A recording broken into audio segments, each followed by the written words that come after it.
Tasavvufun gayesi Cenab-ı Hakk'a olan bir dostluğa götürebilmek. Yani tasavvuf imanı kemale erdirebilmek. Yani şeriatı kemale erdirmek. Şeriatın dışında bir şey yok. Şeriatın dışında her şey batıl. Havada uçarken görsen yine batıl eğer şeriata uymuyorsa.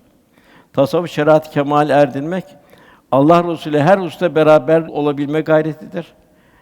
Yani hissiyatta, fikriyatta, hal ve davranışta, ibadette, ahlakta, muamelatta ona benzeyebilme cehdidir tasavvuf.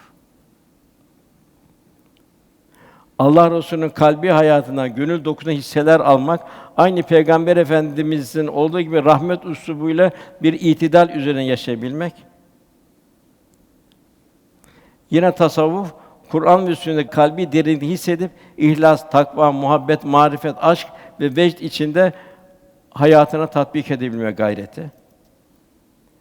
Yine tasavvuf, Kur'an, kainat ve insanda sergilenen ilahi azamet tecellileri, ilahi kudret nakışlarının tefekkürünü derinleşerek marifetullah'ta mesafe alabilmek, yani Cenab-ı Hakk'ı kalben tanıyabilmek, kalben safaya erebilmek, iç âlemine şirk, küfür, nifak, riya, kibir, enaniyet, haset, ihtiras, cimrilik gibi menfilikten arındırmak, onu iman, tevhid, ihlas, tevazu, teslimiyet, tevekkül, rıza, hiçlik, zühd, diyargâmlık, cömertlik, merhamet, hizmet, fedakârlık güzel vasıflarla kemale erdirmek.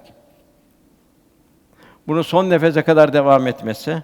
Zira tasavvuf asla sulhü olmayan bir cenktir buyuruluyor. Hayatın metcezilerine takılmamak. Yine kendi kurtuluşu, başkalarının kurtuluşunu hizmetten geçtiğinin şuuruna varabilmek.